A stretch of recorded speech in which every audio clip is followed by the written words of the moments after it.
Ciao a tutti voi amanti di viaggi, siete pronti a una nuova avventura? Dai, venite con me a scoprire la città del gigante che osò sfidare l'invincibile Ercole, un luogo tanto affascinante che è stato addirittura il set del Colossal internazionale Aquaman. Ok, che Aquaman sia stato un Colossal è stato davvero troppo, lo so, avete ragione, dai, ma fa scena, sigla.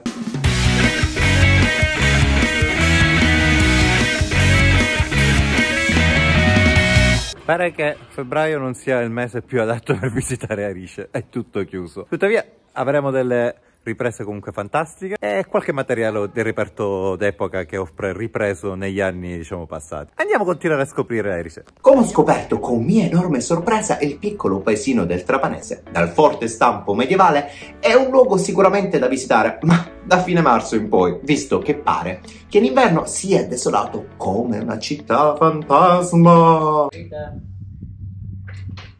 Rita. Mi hanno lasciato fuori casa.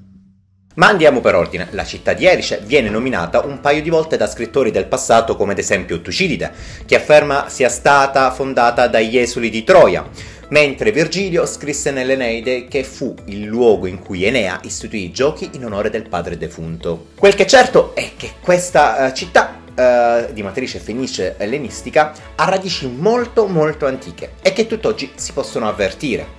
Il paese, così come lo vediamo, che è stato così lodevolmente preservato, ha lo stile dei primi anni del 300, in un'epoca tardo medievale, quando vi era l'insediamento dei Normanni e incominciarono, per così dire, le famose guerre del Vespro. In questa splendida roccaforte naturale sembra che il tempo si sia fermato. Lo splendore del paese, cinto da mura, con ancora originarie strade in ciottoli, rende il semplice passeggiare un'esperienza davvero unica. Oltre allo splendido Duomo, che spicca per la sua splendida semplicità, decorato con lo stile chiaramontiano. Ebbene sì, pare che la mia famiglia qui abbia avuto momenti di gloria. Oltre ad una reggia, pare abbiano ideato una corrente artistica, o per meglio dire, che sia stata sviluppata sotto il loro dominio. Questa consiste in applicazioni policrome in pietra con motivi a zigzag. Beh, non sono proprio un esperto d'arte, ma diciamo che riempie d'orgoglio. Già, sarebbe stato meglio aver avuto qualche lascito, ma accontentiamoci della gloria, va? Qui ad Erice troviamo la via Chiaramonte e noi, diretti discendenti, siamo qui ad renderci omaggio d'altro canto. Vieni pa, saluta i viaggiatori. Ciao viaggiatori! Il paese è un po' triste visto così desolato, ma credetemi che si riempie con molta facilità. Da non lasciarsi scappare sono le famosissime genovesi, un dolce locale davvero delizioso fatto in pasta frolla e crema di latte alla vaniglia. Come altrettanto imperdibili sono le chiese che si troveranno lungo il cammino principale, che nella loro austera semplicità regalano una forte emozione.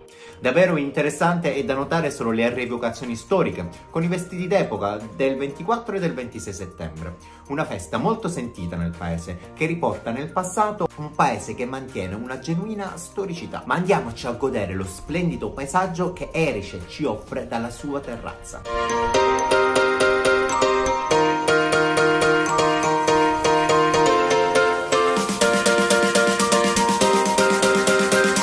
Per concludere vorrei presentarvi il castello, che purtroppo ancora oggi non ho avuto la possibilità di visitare. Pare mi perseguiti una sorta di maledizione. Creato sui resti del tempio della Venere Ericina, una variante romana della divinità della fertilità, esso si presenta con i classici stili della fortezza normanna. Essa fu sede regale del viceré aragonese fino al XVI secolo, per poi divenire anche un carcere.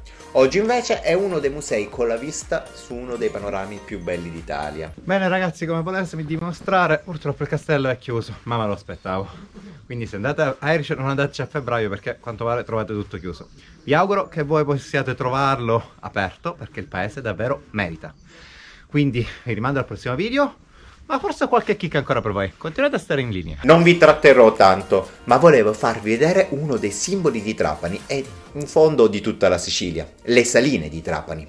Qui, come allora, si raccoglie il sale seguendo le metodologie classiche, quindi non si utilizzano le macchine, bensì i vecchi attrezzi.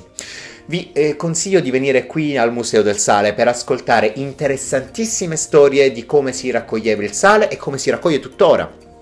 Vedere questa meraviglia, ma soprattutto comprarsi anche il sale originale del luogo, che credetemi è tutta un'altra cosa. Ciao viaggiatori, sapete già come funziona. Qui vi sono i contatti e quindi io vi aspetto alla prossima avventura. Ciao!